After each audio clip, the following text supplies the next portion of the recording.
Apakah Dajjal ini sudah datang, akan datang, atau sedang ada? Maka hadis diriwayatkan oleh Fatimah binti Qais. Hadisnya sahih, tidak ada keraguan di dalamnya. Hadis yang paling tinggi kualitinya adalah sahih. Di bawah sahih adalah hasan. Di bawah hasan adalah dhaif. Di bawah dhaif adalah maudhu'. Hadis palsu, tak boleh dipakai sama sekali. Sedangkan hadis dhaif masih boleh dipakai. Sepakat ulama ahli hadis, bila hadis itu dhaif tapi dia cukup 5 syarat, masih lagi boleh dipakai. Pertama, dia tidak bicara masalah akidah. Bila ada hadis dhaif tentang akidah, gugur, tak boleh pakai. Yang kedua, dia tidak bicara tentang halal haram, kerana hadis dhaif tak boleh menetapkan hukum halal haram. Yang ketiga, tiada perawi periwayatnya kazab, pendusta. Sebab beliau kazab, maka hadisnya maudhu'. Yang keempat, dia masih lagi bernaung di bawah hadis sahih. Contoh, Allahumma barik lana fima razaqtana wa qina adzabannar. Hadis dhaif tapi masih bernaung pada hadis sahih yang menyuruh untuk berdoa. Contoh, Allahumma laka sumtu wa bika amantu. Hadis dhaif tapi dia masih bernaung pada hadis sahih, maka masih boleh diamalkan. Yang kelima, dia untuk fadail a'mal, untuk memberikan motivasi, untuk memberikan semangat untuk beramal. Utlubul ilma walau bisin, tutula ilmu walaupun ke negeri Cina. Hadis dhaif tapi masih boleh kita sampaikan, kerana ianya memberikan semangat untuk belajar, menuntut ilmu. Maka hadis-hadis semacam ini kita temukan banyak dalam kitab-kitab. Bila ada orang mengatakan, jangan pakai kitab ini sebab isinya banyak hadis dhaif, jangan pakai kitab ini sebab banyak hadis dhaif. Bila demikian, maka kita tidak akan pakai Sunan Tirmizi, sebab dalam Sunan Tirmizi ada hadis dhaif. Kita tidak akan pakai Sunan Abi Daud, sebab dalam Sunan Abi Daud ada hadis dhaif. Bahkan kita tidak akan pakai Muwatta' Malik, padahal kitab hadis paling tua yang ada saat ini Muwatta' Malik. Malik meninggal tahun 179, lebih tua daripada Imam Syafi'i, lebih tua daripada Sahih Al-Bukhari. Tapi maknanya bahawa hadis dhaif boleh dipakai. Bahkan kitab Musnad Ahmad bin Hanbal yang isinya lebih daripada 30.000 hadis, tetap di dalamnya ada hadis dhaif. Bahkan Imam Bukhari pun menulis kitab yang isi di dalamnya ada hadis dhaif, tapi bukan Sahih Bukhari. Sahih Bukhari sepakat ulama 7.275 hadis, semuanya sahih. Sedangkan Imam Bukhari menulis satu kitab berjudul Adabul Mufrad. Di dalam kitab Adabul Mufrad banyak hadis-hadis dhaif. Mengapa Imam Bukhari menulis hadis dhaif dalam Adabul Mufrad? Tak fahamkah dia bahawa hadis ini dhaif? Dia tahu ini hadis dhaif, tapi kerana bukan masalah akidah, bukan masalah hukum fiqh, bukan masalah halal haram, untuk fadail a'mal. Begitulah tentang hadis dhaif.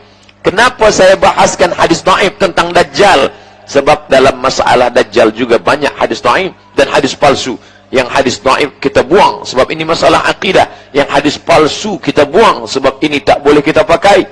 Man kadzdzaba alayya muta'ammidan, sesiapa sahaja yang berdusta terhadap diriku secara sengaja, falyatabawwa maq'adahu minan nar, siapkanlah tempat duduk kerusi daripada api neraka jahanam. Wal iyadzu billah, na'udzubillah. Adapun hadis Fatimah binti Qais, hadisnya sahih tentang Tamim Ad-Dari, bahawa ia sampai ke suatu pulau bersama sahabat-sahabatnya, lalu sampailah mereka dalam sebuah dir, tempat ibadah yang tua milik orang Yahudi zaman dahulu kala. Mereka menemukan seorang yang terbelenggu, lalu mereka berbicara, dan orang itu bertanya, min aina antum, dari mana kamu berasal?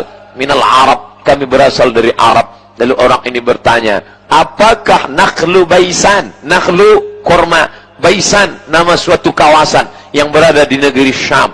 Bila disebut kata Syam, sekarang menjadi 4 negara: Jordan, Suriah, Lebanon, Palestin.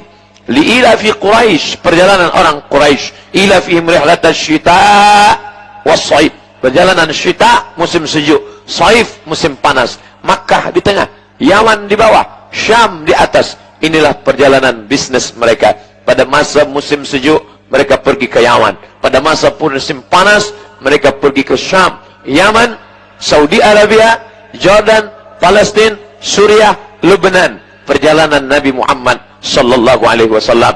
Begitu juga perjalanan datuk-datuknya, perjalanan Muhammad, Abdullah, Abdul Muttalib, Hashim, Abdi Manaf, Qusay. Mereka melakukan perjalanan panjang 6 bulan ke bawah, 6 bulan ke atas. Pada masa musim haji, mereka berkumpul di Baitullah. Dalam perjalanan panjang ke Yaman itu, sekelompok orang ini bertemu dengan makhluk yang bertanya, dari mana kamu berasal? Kami datang dari Jazirah Arab. Apakah nakhlu baisan masih berbuah? Maka mereka menjawab, ya, nakhlu baisan masih berbuah. Sampai masanya nanti nakhlu baisan, buah korma yang ada di negeri Baisan, akan mengering. Di saat itulah Dajjal tak lama akan keluar. Apakah hari ini nakhlu baisan masih berbuah? Masya Allah, tabarakallah, wal'iyadzubillah. Allah menunjukkan kebenaran hadis Nabi Muhammad SAW. Nakhlu baisan hari ini berkurang, bahkan sebagiannya mati, pokok-pokoknya mengering. Bagi sesiapa yang tak percaya, pergilah ke Baisan, menyaksikan bagaimana batang-batang korma Baisan mengering dan mati. Padahal dulu semua mereka memakan buah korma ini seperti korma yang ada di kota Al-Madinah Al-Munawwarah. Lalu kemudian dia bertanya, bagaimana dengan Buhairah Tawariyah? Buhairah danau seperti Al-Bahrul Mayyit, letaknya di Palestin yang sedang dijajah oleh Israel laknatullah alaihim. Lalu mereka bertanya, apa yang terjadi dengan Buhairah Tawariyah? Masih adakah airnya? Maka orang-orang Arab ini menjawab, ya, airnya masih lagi banyak.